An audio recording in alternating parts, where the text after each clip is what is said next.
What's the meaning of commanding?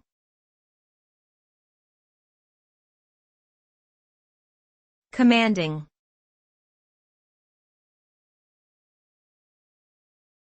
Commanding.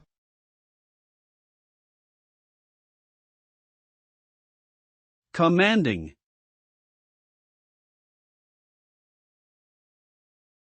Commanding.